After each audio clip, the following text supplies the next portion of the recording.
You are always writing songs. What would happen if you didn't have that opportunity to express yourself anymore?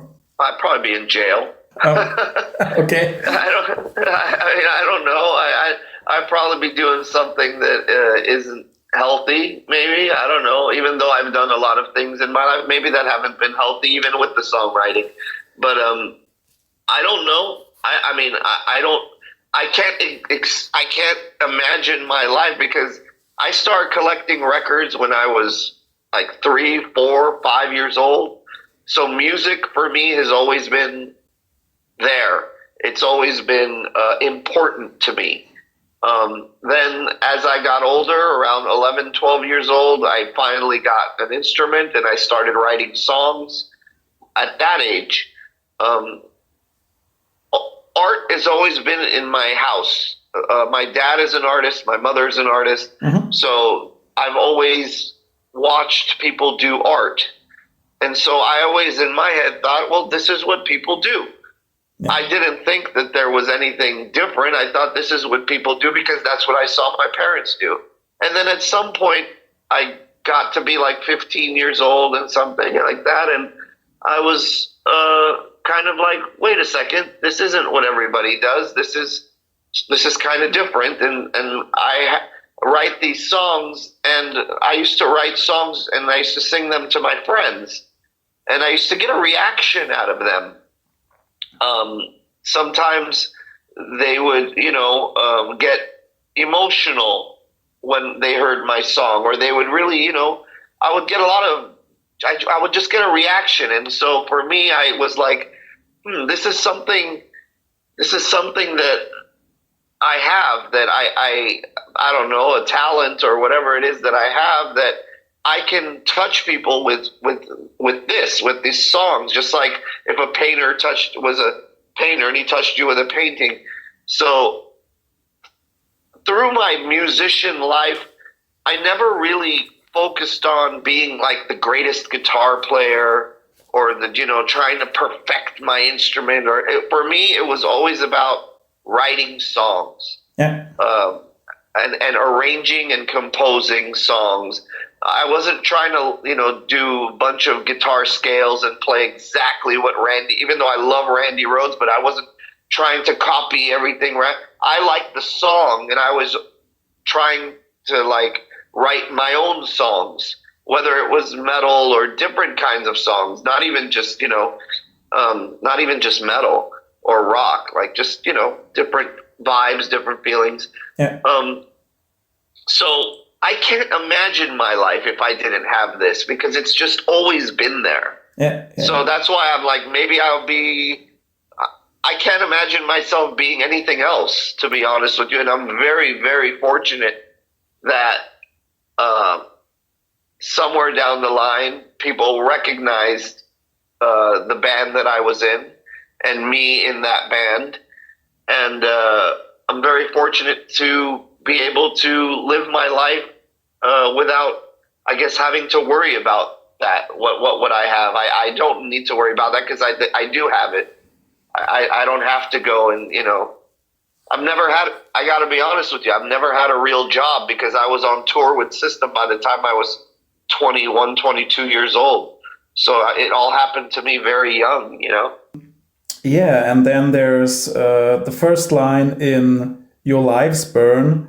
You're singing, I'm sick of the left and I'm sick of the right, which I guess is your way of saying that we have to concentrate more on common ground and more on facts. Well, I'm just saying that I'm not a part of any of it. Okay. I'm not a right winger. I'm not a left winger. Yeah. And I guess we're, if you want to call, I don't have, I know a lot of people think System of a Down has these political messages. I think it's because Serge is a little bit more outspoken politically. I don't ever like to tell people what to think or believe politically.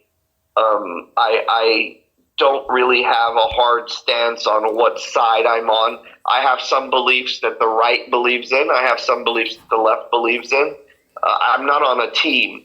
Okay. You know, Yeah. and I think that's the problem these days, that people pick a team and their beliefs just go right down the middle. Whatever that team believes, oh, that's what I believe, and whatever that team believes, that's what I believe. And when you go down the list of things that they believe, some of them have nothing to do with each other. Like in the United States, for example, if you believe in gun rights, then you also have to believe that abortion is bad. If you don't like guns, then you have to believe abortion is good. And then in my head, I'm like, what the fuck do guns and abortion have to do with each other? And why is it that the people on both sides believe the exact same thing about those two things? And that's because they're on a team, and that's what that team believes, you know? And I think that's a bad thing. And I think they divide. In every country, I think politicians divide people, and they divide people to focus on things so they can do, you know, the politicians do a lot of stealing and fucking dirty shit. And for us not to pay attention to them, they have us fighting against each other, you know? And so I guess Your Lives Burn is about your lives are burning while they're, you know, the politicians conspire while your lives burn in the fire. I can relate to that. There's some stuff happening here in Germany where I want to say both have a point. But I guess with Trump being in charge again, I mean, that's absolutely beyond crazy, I think. I don't. No? Okay. No. I'm not someone who loves him. I'm not someone who hates him. I mean, you know, I'm not one of those people. I don't think he's any crazier than what George Bush. George Bush went and he bombed my family in Iraq. My family was from Iraq, and Bush and Cheney were, in my opinion, doing worse things than Trump's doing right now, to be honest with you. Like I told you, I'm not on any political side. Yeah. When people tell me they love Trump, I tell them, man, you love him too much, man. Mm-hmm. And when people say they hate Trump, I say, man, you hate him too much, man. So that's just where I'm like right in the middle, man. You know, I care about what's good for us, you know, at the end of the day. Like, I think, yeah, it's unhealthy to be on just so extreme on either side of that thing. A lot of musicians regularly give interviews, and it seems, you don't like to be in the limelight a lot. I guess you just have more important stuff to do, like writing music. I know that people see me on stage and they see that guy, and that guy on stage, that guy likes attention. That guy on stage demands attention. If I go up there, something switches in me, and I'm that guy. I turn into that guy that you guys see. Mm-hmm. When I get off stage, I don't like attention at all. I like to live quiet. I don't, even my Instagram is usually things that like fans, like they do fan art, or someone gets a tattoo, or it's never about, hey, look at me and look at the restaurant I'm eating at. And I never do selfie shit. And not never, but like, I just don't do it very much. Just look at what I'm doing. Look at my new business, or look at my new this, and look at this and that. It's mainly for me. My Instagram is for me. I pay respect to my fans. And when they make fan art, I appreciate that they took time to do that fan art. Or if they got a tattoo of the band or of me or something like that, I appreciate that. It's never really like, oh, just look at me, because I'm very, the guy on stage is not shy. I'm very shy as a person. Yeah. Like I get nerve. I'm not the most shy person, but I am shy. There is a shyness about me. And when people meet me, they usually say, you're very different than what I expected you to be, And I'm like, well, this is me in real life. I'm my mother's son. I'm my father's son. I'm my uncle's nephew. And I'm just me. And I don't walk outside my house saying, I'm Daron Malakian from System of a Down or Scars on Broadway. And, I don't walk with that fucking head until someone comes up to me and reminds me, oh, can I take a picture? Or oh, wow, you're Daron from the System. And I'm like, oh, shit, yeah, I am. Yeah, I forgot. I'm that guy too. So I don't know. I don't really seek out the attention. I'm doing this interview with you because I got this album coming out, and I don't like. I don't know. I don't. And nothing against you, but I see a lot of the press these days. Music. Let's focus on music press. It's real disappointing because all I see is people trying to get clickbait and trying to see, oh, did he say something bad about his band member, or did he say something that's controversial? And I don't want to be involved in any of that shit, man. Mm-hmm. I get along. Especially lately, I get along really good with my band members, and I'm not trying to fuck that up. And I like to get along with my band members, and like brothers, like any family, we have disagreements. We have things that, okay, he doesn't like that about me. I don't like that about him. Okay. But, just like any brother, sister, family situation, you're not all going to agree on everything at all the time. But we love each other. If something happened to any one of those guys, I would be devastated. It would hurt me a lot, Yeah. So, I just lately, when it comes to System, nobody really talks about our music anymore. Nobody talks about our fucking what we've contributed to fucking rock, heavy metal. And it's more about like, oh, this guy, he doesn't want to tour, and this guy, he doesn't want to make a record, and that guy said this.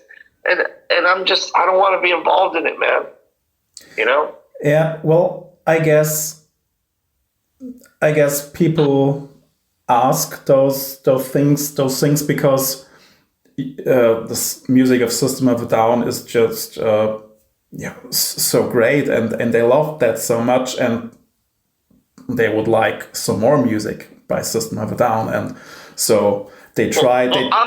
I'm the guy that writes most of the music for System of a Down. Yeah.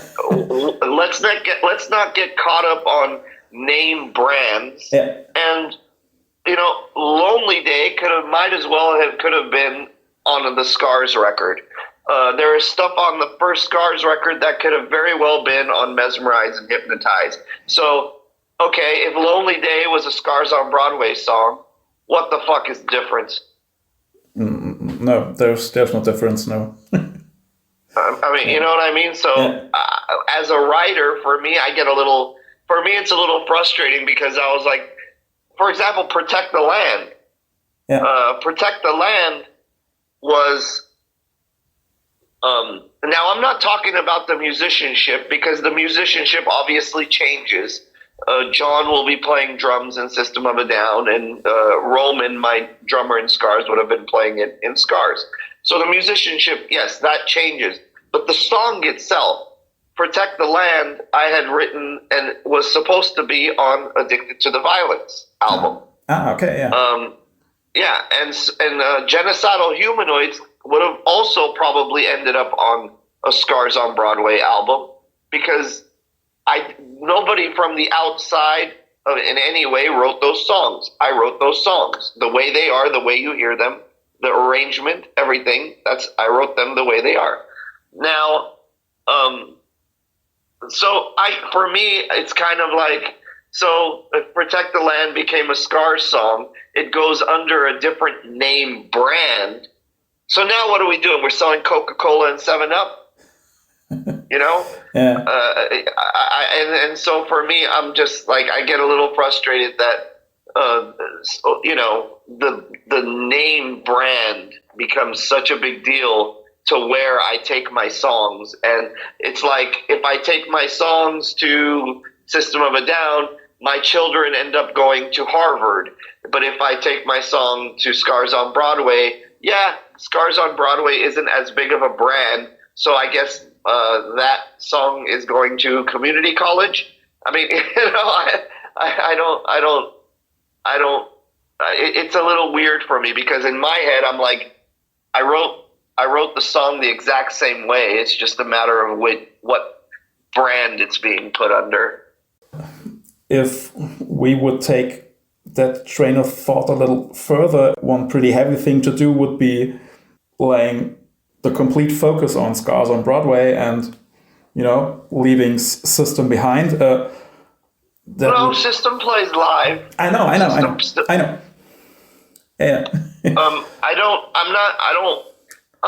I'm very proud of System of a Down. I don't want to leave System behind, but System of a Down doesn't make albums right now. Yeah. So my songs, whatever I have, are going to go to Scars on Broadway. And if System of a Down at some point we all get together and we're like, okay, maybe we want to do this, then we'll talk about that. But I'm just, you know, my mind frame right now is if I write a song, I'm not writing that song for System of a Down because System of a Down, I'm not writing that song for anybody. I'm kind of just writing it, but where they end up, we'll see. You know, I'm going to put my bet on that they're going to be going on a Scars record at some point in the future.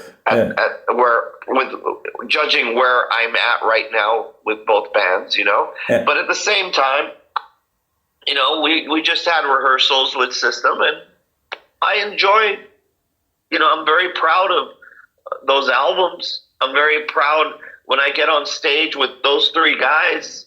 Yeah. I look to my left on stage and I look at the three guys that I love, and I love to see them. And there's, to me, that, like, you know, us four together, we're System of a Down. It's something that four Armenian guys we accomplished that people told us no Armenian will ever make it in this kind of thing. And we were like, okay, we did. Because that's what people used to tell us, at least me, when I was like 14, 15 years old, and I said, hey, I want to start a band and I'm going to make it. And people look at me and say, you know, what Armenian guy has ever made it in rock music? Yeah. And I would look at them and I was like, I'm going to do it. And yeah. not only did I do it, I did it with three other Armenian guys. Yeah. So it's for us, it's just, you know, it's a nice to look at my band and look at what we've become. I'm very proud of that. Yeah. I'm you know, but as a songwriter, I need, you know, if I'm going to release my songs, I'm looking at Scars on Broadway now in the future. Yeah. Yeah, you definitely should be proud of System, definitely. And I'm proud of both bands. Yeah. You know, there is no album that I've put out with either band that I look at and I say that one was shit. You know, like I look at, there's some of the best shit I've ever written in my life in Scars on Broadway. And there is a lot of great stuff that I wrote in my life that are in System of a Down. Yeah. You know? I absolutely agree. Thank you.